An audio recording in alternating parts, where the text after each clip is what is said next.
اب یہ سوال ہے کہ یا سید شیخ عبد القادر جیلانی رضی اللہ تعالیٰ دو آج کی محفل میں کئی اعتراضات کے ساتھ دو مسئلے کلیئر کرنے کی ہم نے کوشش کی ہے، اور وہ ایک تو یہ تھا کہ جو غوث اعظم رضی اللہ تعالی عنہ وردہ عنہ اس بات کو ذکر کرتے ہیں، الحق ربی، میرے رب نے مجھے کہا، حق نے مجھ سے کہا، تو یہ میں بیان کر دوں، تو اس پر جو اشکال کیا جاتا ہے، اس لیے کہ میں نے کہا کہ دیگر موضوعات پر تقریر ہو چکی ہے، یہ چیزیں نوجوانوں کے لیے خلفشاری اور پریشانی کا باعث بنتا ہے، لہذا آج کی محفل میں ہم نے اس کی مختصر سی وضاحت کر دی ہے۔ اب دوسرا جملہ یہ ہے کہ یا سید شیخ عبد القادر جیلانی کہنا کیسا ہے، ٹھیک ہے، اس لیے کہ شیئن اللہ پر ایک اعتراض ہوتا ہے، شیئن اللہ پر لوگ اس کا غلط ترجمہ کر کے اس کا صحیح معنی یہ بنتا ہے، مرادی معنی کہ یا شیخ، اے ہمارے بزرگ، اے ہمارے آقا عبد القادر جو اللہ رب العالمین قادر کے بندے ہیں، جیلانی ہے، شیئن اللہ، اللہ کے لیے ہماری مدد فرمائے، ٹھیک ہے۔ اس کا ایک معنی بگاڑ کر یہ پیش کیا جاتا ہے کہ شیئن اللہ کا معنی یہ کیا جاتا ہے کہ اللہ کے لیے کچھ طلب کیجیے، تو کہتے ہیں یہ اللہ رب العالمین تو غنی ہے، اس کو کسی چیز کی حاجت ہی نہیں ہے، تو اللہ کے لیے کیسا طلب کرے، لہذا جملہ شرکیہ ہے، کفریہ ہے، سمجھ رہے، معنی کو بگاڑتے ہیں۔ شیئن اللہ کا معنی جو ہم لے رہے ہیں وہ یہ ہے کہ اللہ کے لیے ہماری مدد کریں، اور وہ اس کا معنی لیتے ہیں شیئن اللہ، یعنی اللہ کو کچھ چیز دیجیے، اللہ کے لیے کوئی چیز طلب کیجیے، شیئن للہ، شیئن کوئی چیز، للہ اللہ کو دیجیے، اللہ کے لیے طلب کیجیے، اور کہا جی اللہ تو غنی ہے۔ تو یہ مسئلہ ہماری کتابوں میں درج کر دیا گیا تھا، فتاوی شامی کے اندر بھی مسئلہ موجود ہے، اور علامہ خیر الدین رملی کی فتاوی خیریہ اور یہ فقہ اور فتاوی کا ایک بہت بڑا ہمارا مجموعہ ہے، اس کے اندر بھی مسئلہ موجود ہے، اور براہ راست ان بزرگوں سے یا سید شیخ عبد القادر جیلانی رضی اللہ تعالیٰ عنہ کے حوالے سے سوال ہوا ہے، ٹھیک ہے۔ اور میں نے گنگوئی صاحب کے حوالے سے آپ کے سامنے پیش کر دیا کہ انہوں نے اپنے فتاوے میں اس جملے کو جائز ہونے کی دلیل پیش کی ہے، انہوں نے کہا کہ اگر اس نیت سے مرید، اگر اس نیت سے یا سید شیخ عبد القادر جیلانی شیخ اللہ کہے کہ ہماری فریاد، ہماری التجا اللہ شیخ تک پہنچائے گا اور شیخ کے وسیلے سے اللہ ہماری مدد کرے گا، تو اس طریقے سے یا غوث اور یا شیخ عبد القادر جیلانی کہنا جائز ہے۔ مانا کہ کچھ ہمارے دوست اس کے لیے دلیلیں پیش کرتے ہیں، قرآن کی آیتیں کہ وتعاونوا علی البر والتقوی، خیر خواہی پر مدد کرو، لیکن میں کہتا ہوں وہ عمومی استعانت کی دلیل ہے۔ ہم اس خالص بات پر بات کرنا چاہتے ہیں اور یہ بات آپ تک پہنچانا چاہتے ہیں کہ اس خالص، صرف جس کو آپ کہتے ہیں اسپیسیفک، اس خاص موضوع پر بھی علماء نے اس کے جواز کے فتوے دیے ہیں۔ یا سید شیخ عبد القادر جیلانی شیخ اللہ کے لفظ سے سوال ہوا ہے اور اس سے جواب دیے، عمومی بات نہیں۔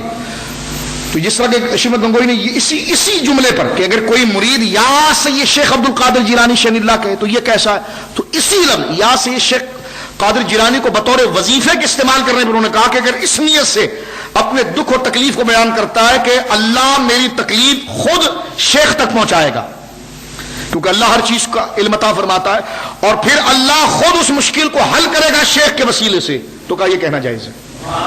تو اسی نظریے سے یہ بات کی جاتی ہے، ٹھیک ہے۔ یہی بات اشرف علی تھانوی صاحب نے اپنی کتاب فتاوی امدادیہ کے اندر بھی لکھی ہے، فتاوی امدادیہ کے اندر بھی لکھی ہے، اور یہی بات انہوں نے اپنی زندگی کی آخری کتاب بوادر و نوادر کے اندر بھی لکھی ہے، اور اس مدد کی اس تقسیم کو لا کر انہوں نے بالکل جائز رکھا ہے، اور جائز کہتے ہوئے کہا ہے کہ اس میں ایسی جائز مدد ہے، تھانوی صاحب نے خود لکھا اپنی زندگی کی آخری کتاب میں کہ مستمد منو حی ہو یا میت، یعنی جس سے یہ سوال کیا جا رہا ہے وہ سامنے موجود ہو یا دور، قبر میں ہو یا زندہ، دونوں صورتوں میں ایسی مدد مانگنا جائز ہے۔ تو یہ مسئلہ حل طلب ہے، ہو گیا حل، وہ خود مان گئے، اور تھانوی صاحب اپنی آخری چال میں ان کا وزیر پیادے سے مارا گیا ہے، اور وہ جناب جو ہے کہ اس بات کو انہوں نے قبول کر لیا، اور اپنی زندگی کی آخری کتاب بوادر و نوادر میں وہ لکھ گئے، اور انہوں نے مدد کی 5 قسمیں کی، اور تیسری قسم میں اس مدد کو شامل کیا، اور اس نے کہا کہ ایسی مدد جو ان معنوں میں ہو رہی، جس کی تشریح میں کر چکا ہوں، ریپیٹ نہیں کرتا، وقت نہیں ہے، ایسی مدد مانگنے والا موحد ہے، جائز ہے، ایسی مدد خواہ زندے سے مانگی جائے یا مزار والی ولی سے مانگی جائے۔ تو میرے دوستو خدا رہا یہ مسئلہ جو ہے وہ بالکل حل ہو چکا ہے، لہذا اب یہ جو بات ہے نا کہ یا سید شیخ عبد القادر جیلانی شیخ اللہ کہنا کیسا ہے، تو اس میں یہ بات اس طرح پیش کی جاتی ہے کہ حضرت غوث اعظم رضی اللہ عنہ کو پکارنا اور ندا کرنا ہے، ٹھیک ہے، اور جب اس کے ساتھ شیئن اللہ کا اضافہ ہو جاتا ہے، شیئن اللہ کا اضافہ ہو جائے تو وہ اللہ تعالیٰ کے نام کی عزت و تکریم کے وسیلے سے شے کا طلب کرنا، یعنی اللہ کے لیے نہیں طلب کرنا، اللہ کو نہیں دینا، بلکہ اللہ کے نام کو عزت و تکریم کے لیے لیا جاتا ہے کہ اس نام مبارک کی عزت و تکریم کو وسیلہ بنایا جاتا ہے، اس نام مبارک کی بولیے عزت و تکریم کو وسیلہ بنا کر وہ چیز طلب کی جاتی ہے اور اس کے حرام ہونے کی کوئی علت نہیں ہے۔ اور یہی بات فتاوی شامی کے اندر علامہ شامی علیہ الرحمٰن نے رد المحتار کے اندر پورا تفصیلی فتویٰ لکھا، اور تفصیلی فتویٰ لکھنے کے بعد آپ نے اس بات کو لکھا کہ اس نیت کے ساتھ اگر پڑھ لیا جائے اور اس نیت کے ساتھ اگر گویا کہ ذکر کر دیا جائے کہ اللہ کا نام شیئن اللہ، اللہ کا نام تعظیم اور تکریم کے لیے لیا جا رہا ہے اور وہ چیز جو طلب کی جا رہی ہے تو اللہ کے نام کو بطور برکت کے ذکر کیا جا رہا ہے کہ اس کی برکت کے سبب وہ چیز مل جائے، تو علامہ شامی نے کہا کہ اگر ایسا عقیدہ ہو تو یا سید شیخ عبد القادر جیلانی شین اللہ کہ حرام کی کوئی علت نہیں ہے بلکہ ایسا کہنا جائز ہے۔ یہ فتاوی شامی میں موجود ہے، سمجھ رہے میری بات آپ؟ میں اس کو کئی حوالوں کو چھوڑ کر میں اسی بات کو نقل کر رہا ہوں۔ اور علامہ خیر الدین رملی علیہ الرحمٰن نے فتاوی خیریہ کے اندر، یہ 10ویں صدی کے بہت بڑے فقیہ ہیں، انہوں نے لکھا فہو ندا، یہ جو ندا ہے وَلِذَا اُضِيفَ إِلَيْهِ شَيْئًا لِلَّهِ فَهُوَ طَلَبُ الشَّيْءِ إِكْرَامًا لِلَّهِ فَمَا الْمَوْجِبُ لِلْحُرْمَةِ۔ وہ کہتے ہیں کہ جناب یہ جو ندا کی جاتی ہے غوث اعظم کو تو اللہ کے نام کو تکریم اور عزت کے لیے ذکر کیا جاتا ہے کہ اللہ کے نام کی عزت اور تکریم کے وسیلے سے اس چیز کو طلب کیا جائے جو بندے کی حاجت ہے، یعنی کسی کے گھر اولاد نہیں ہو رہی تو اولاد جو نعمت ہے اس کو طلب کرنے کے لیے کہہ رہا ہے یا سید شیخ عبد القادر جیلانی شین اللہ، تو یہ شیئن اللہ یہ نہیں کہ اللہ کے پاس کوئی چیز نہیں اللہ کو دی جا رہی ہے، شیئن اللہ نہیں، بلکہ اللہ کے نام کو ذکر جو کیا گیا وہ عزت و تکریم کے لیے، اور اس نام کی جو عزت و تکریم ہے اس کو وسیلہ بنایا گیا اپنی حاجت کو پورا کرنے کے لیے، سمجھا؟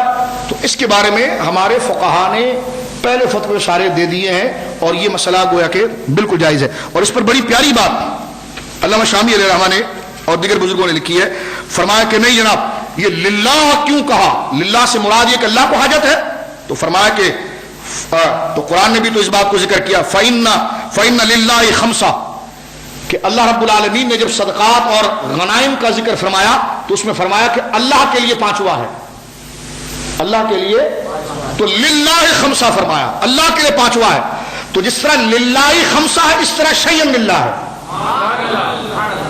سمجھ رہے ہیں آپ؟ جس طرح للہ یہ کہتے ہیں نا للہ کا معنی یہ ہوگا کہ چیز اللہ کے لیے مانگی جا رہی ہے، ہم نے کہا للہ ہم یہ کہہ رہے ہیں کہ شیئن للہ کہہ رہے ہیں لیکن اللہ کا نام اس لیے نہیں مانا جا رہا کہ معاذ اللہ کو اس چیز کی طلب ہے اور اللہ محتاج ہے، بلکہ لفظ اللہ کا نام ہم برکت کے لیے لے رہے ہیں اور لفظ اللہ کا نام لینے سے جو برکت ملتی ہے اس برکت کے وسیلے سے اس چیز کو طلب کیا جا رہا ہے۔ وہ کہتے ہیں للہ کا لفظ کیوں ہے، تو ہم نے کہا تو قرآن میں اللہ نے خود فرمایا ہے اور اللہ رب العالمین خود فرماتا ہے کہ فَإِنَّ لِلَّهِ خَمْسَةً یہ پانچواں حصہ جو ہے یہ اللہ کے لیے ہے، تو کہ اللہ محتاج ہے اس کا نہیں، بلکہ اس پانچویں چیزوں کو کرامت دی گئی ہے اللہ کے نام کو ذکر کر کے،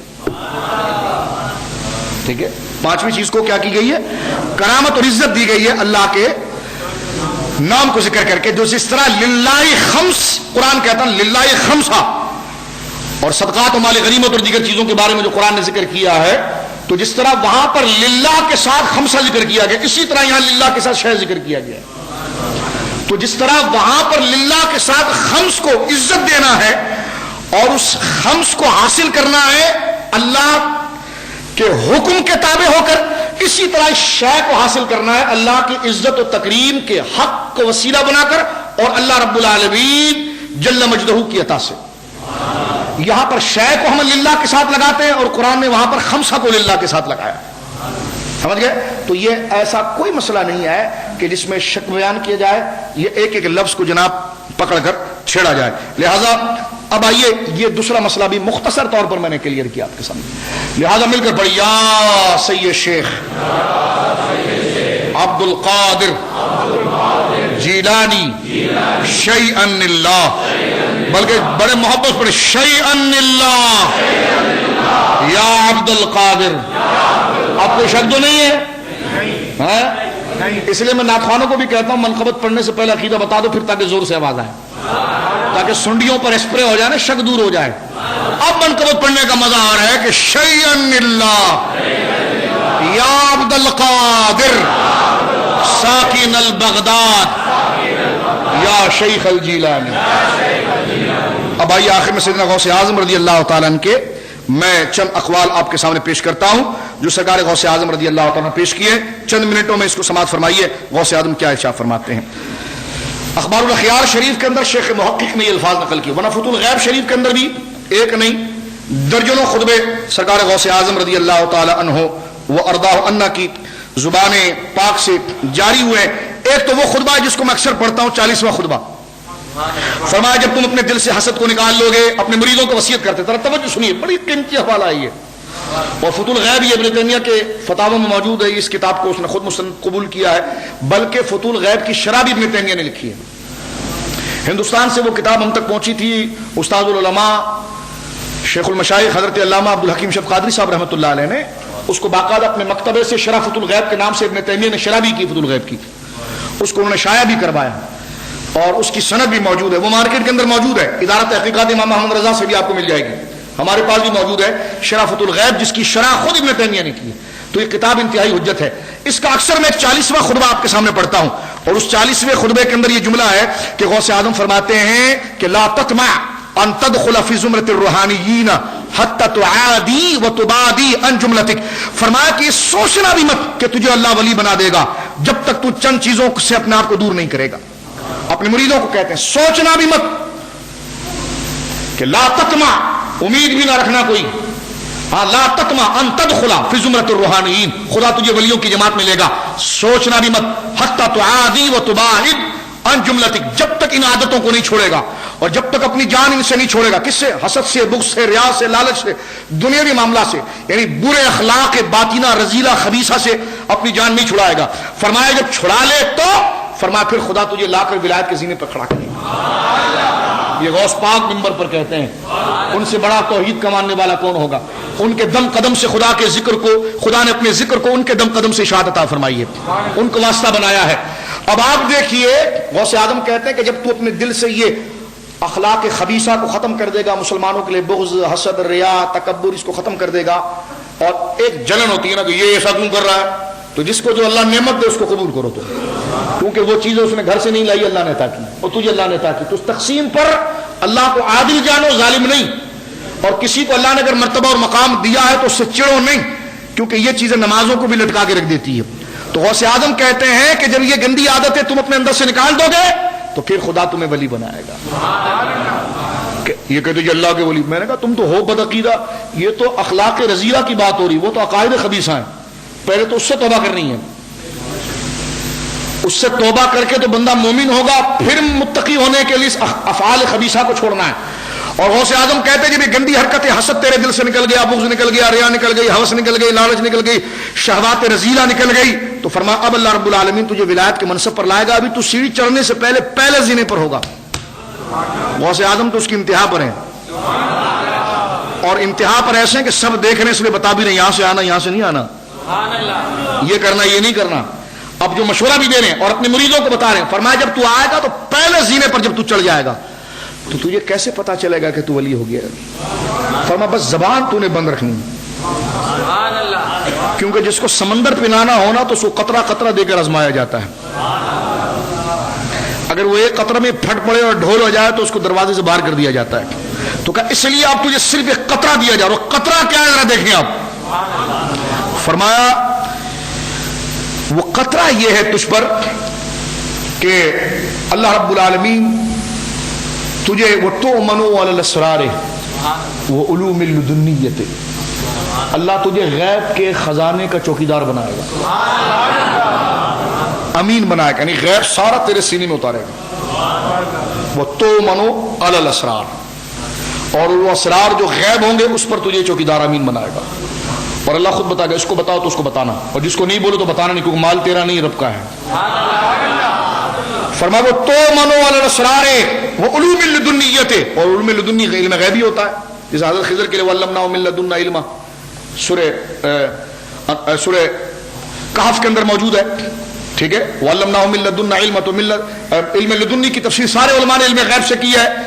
تو فرمایا جو پہلے زینے پر کھڑا ہوتا ہے اسے علم لدنی ملتا ہے. کیا ملتا ہے بولیے؟ اور علم لدنی علم غیب ہوتا ہے، غوث پاک خود کہتے ہیں. اور فرمایا صرف یہ نہیں، جب یہ ملنا شروع ہو جائے نا تو سمجھ جا کہ اب صحیح ٹھکانے پر پہنچ گیا. اور فرمایا وَيُرَدُّ عَلَيْكَ التَّكْوِينُ، غذا کی ضرورت نہیں، تو ہاتھ بڑھائے گا تھال خود تیرے ہاتھ میں آئے گا، تو مٹی کو پکڑے گا وہ سونا ہو جائے گا. اللہ تجھے کن، وَيُرَدُّ عَلَيْكَ التَّكْوِينُ، تکوین کن سے بنا ہے، خدا تجھے کن کی طاقت دے گا.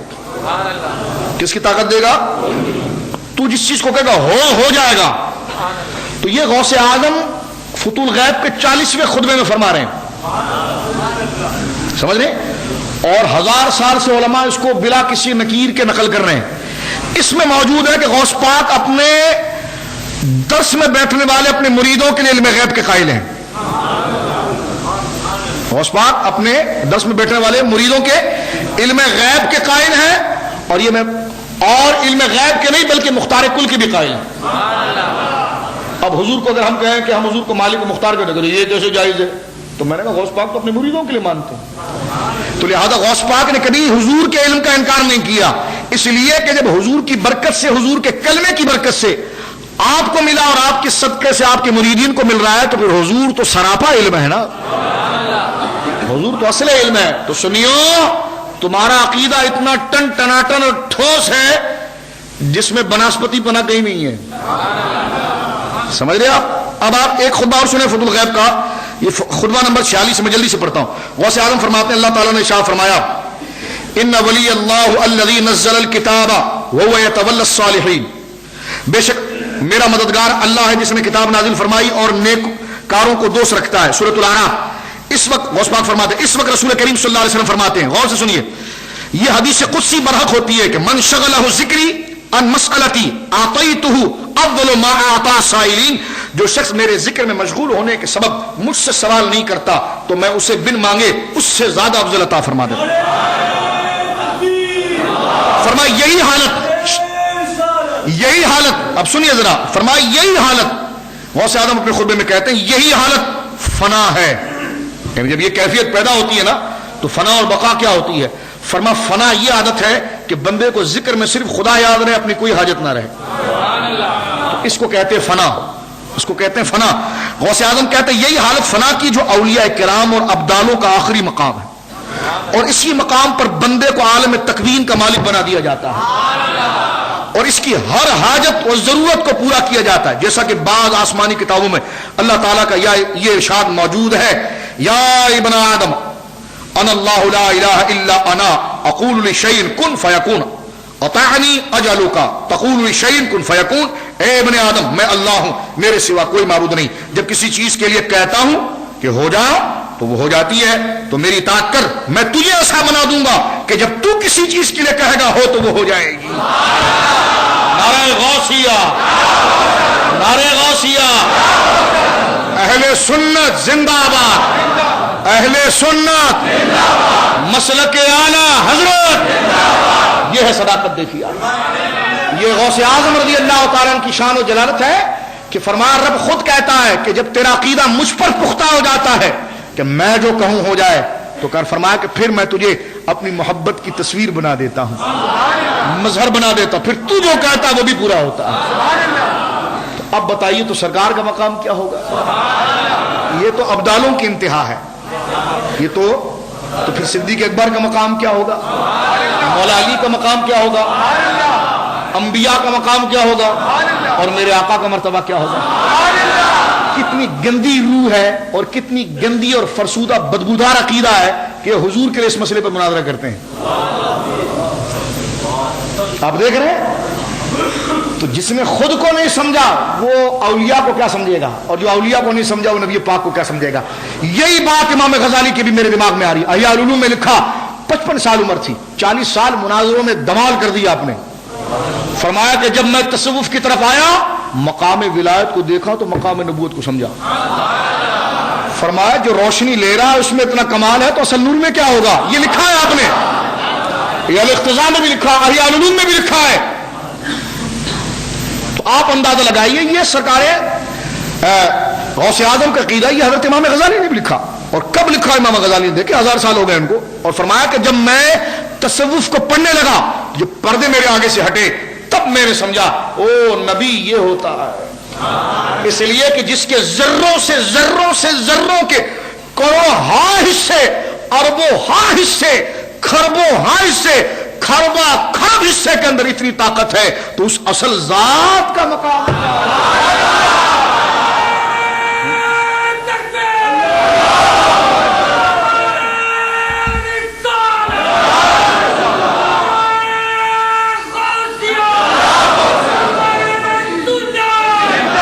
سنیے. یہ جلدی سے چند اخبار و خیال میں غوث اعظم فرماتا ہے اگر میری زبان پر شریعت کی لگام نہ ہوتی، گرنمی بود لگام شریعت بر زبان من، اگر میری زبان پر، بڑی توجہ سے سنیے یہ غوث اعظم کا کلام ہے.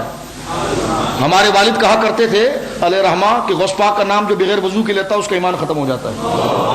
یعنی ایسا عقیدت رہی ہے مشائخ میں. ٹھیک ہے، تو ان محافل کا بڑا احترام کیا کریں. اب غوث اعظم کے اقوال ہیں، بڑی توجہ کے ساتھ سنیے. فرمایا کہ اگر نمی بود لگا میں شریعت بر زبان من، ہر آئینہ خبر من کردم، شمارا باچا می خورد و می نہیں درخانہ خود، من می دانم آچ ظاہر و باطن شما است و شما در رنگے شہشہایت در نظر من. اگر میری زبان پر شریعت کی لگام نہ ہوتی، غوث اعظم فرماتے اگر نمی بود لگام میں شریعت بر زبان من، اگر میری زبان پر شریعت کی لگام نہ ہوتی تو لا محالہ میں تمہیں بتا دیتا ہر وہ چیز جو تم کھاتے ہو، ہر وہ چیز جو تم کھاتے ہو، اور ہر وہ جو چیز جو تم گھروں میں رکھتے ہو. اور میں جانتا ہوں من دانم آچ ظاہر و باطن شماست.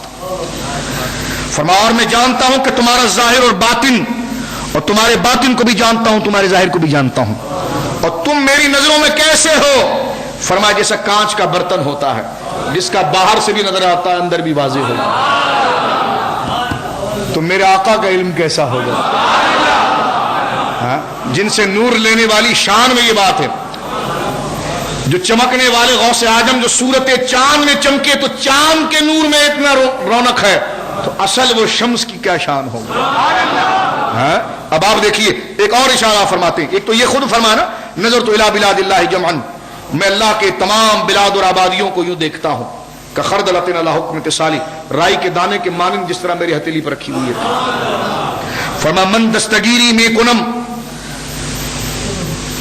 میرے مریدوں میں جس کسی کی سواری لغزش کھائی گئی، میرے مریدوں میں سے کسی کی بھی سواری لغزش کھا جائے، جو ہنسے وہ یہاں سے اٹھ کر چلا جائے، کیونکہ آپ کے لیے دیکھ انتظار کر رہے بھی باہر بیٹھے ہیں، اور جو یہاں پر بیٹھے انتہائی سنجیدہ بیٹھے ورنہ میں محفل میں کھڑا کر دوں گا.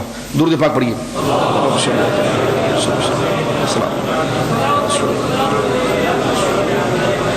اخبار الاخیار شریف کے اندر سرکار غوث اعظم فرماتے ہیں اگر میری زبان پر شریعت کی لگام نہ ہوتی تو لا محالہ میں تمہیں بتا دیتا کہ ہر وہ چیز جو تم کھاتے ہو اور جو گھروں میں رکھتے ہو، اور میں جانتا ہوں تمہارے ظاہر کو، تمہارے باطن کو بھی، اور تم میری نظروں میں شیشیوں کی مانند ہو. سبحان اللہ. نظر تو الی بلاد اللہ جمن کا خردلۃ علی حکم اتصالی، میں اللہ کے تمام شہروں آبادیوں کو اس طرح دیکھتا ہوں جس طرح کے مانند رائی کا دانہ میری ہتھیلی پر رکھا ہوا ہو. اخبار و اخیار شریف میں ایک اور قول شیخ محقق نے نقل فرمایا میرے مریدوں میں جس کسی کی سواری لغزش کھائے، ڈگمگائے اس کی سواری اور گرے گی، تو میں قیامت تک اس کی دستگیری کرتا رہوں گا. یہ لکھنے والے شیخ محقق ہیں، سند حدیث میں اہل حدیثوں کے بھی امام ہیں، دیوبندیوں کے بھی امام ہیں، اور ہمارے تو امام ہیں. علم حدیث بر صغیر میں ان کی وجہ سے آیا. یہ انہوں نے اپنی مبارک کتاب میں لکھا. یہ کتاب تقریباً 400 سال سے چھپ رہی ہے. کسی مائی کے لال میں دم نہیں ہے اس عبارت پر اعتراض کر سکے، کیونکہ لکھا کسی گنگوئی نانوتوی نے نہیں ہے، شیخ محقق الاطلاق نے لکھا ہے. اب آگے سنیے ایک اور بات آپ ارشاد فرماتے ہیں بعزت پروردگار کے دست حمایت من بر مریدان مثل آسمان حسب زمین. آپ خود ارشاد فرماتے ہیں مجھے اپنے پروردگار کی عزت کی قسم. میں نے اسی لیے پہلے الہام کی بات کر دی تاکہ آپ کو تذبذب نہ رہے, اور قول میں آخر میں اس لیے پڑھ رہا ہوں تذبذب نہ رہے. فرمایا کہ بعزت پروردگار کہ دست حمایت من بر مریدان من مثل آسمان اسبر زمین. مجھے اپنے پروردگار کی عزت کی قسم کہ میری حمایت اور حفاظت کا ہاتھ میرے مریدوں پر ایسے محیط ہے جیسے آسمان زمین پر احاطہ کیا ہو.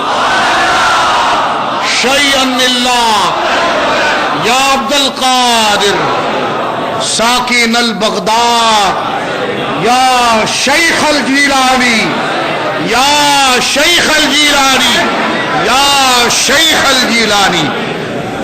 تو یہ میرے غوث اعظم رضی اللہ تعالیٰ عنہ کے اقوال مبارک پر میں نے چند جملے آپ کی خدمت مبارکہ کے اندر پیش کیا. تو اس سے آپ اندازہ لگائیے کہ سرکار غوث اعظم رضی اللہ تعالیٰ عنہ کی قدر و منزلت اور شان کیا ہے.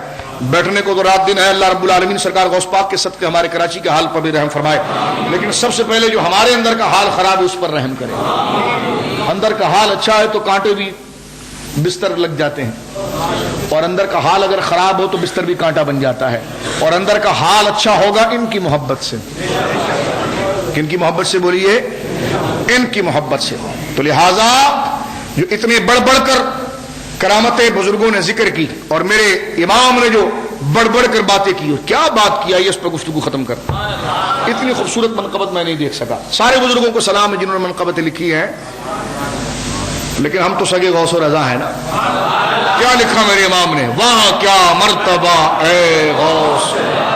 ایک ایک جملے پر آپ جملہ کر کے واہ کیا غوث, واہ کیا مرتبہ اے غوث, واہ کیا مرتبہ اے غوث ہے بالا تیرا, اونچے اونچوں کے سروں سے قدم آلہ تیرا. قدم آپ کا سب سے نیچے ہے, سر اوپر ہے, تو ایک قدم جو بظاہر آپ کے حیثیت سے نیچے ہے وہ بھی سب سے اعلیٰ ہے. سر بھلا کیا کوئی جانے کہ ہے کیسا تیرا.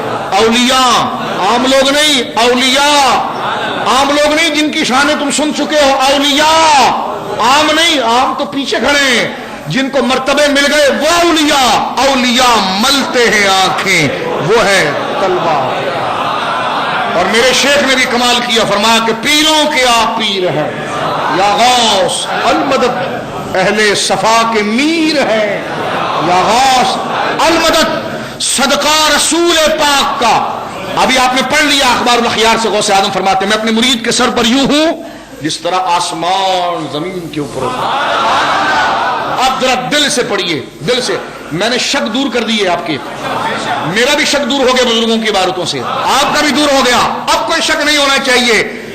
اب بالکل دل سے, بالکل دل سے بغیر کسی توہم کے, اب یقین مضبوط ہے, مل کر کہیے صدقہ رسول پاک کا جھولی میں ڈال دیں, ہم قادری فقیر ہیں یا غوث المدد. ہم قادری فقیر ہیں یا غوث المدد. دل کی سنائیں اختر, دل کی زبان میں کہتے یہ بہتے نیر ہیں یا غوث المدد, یا غوث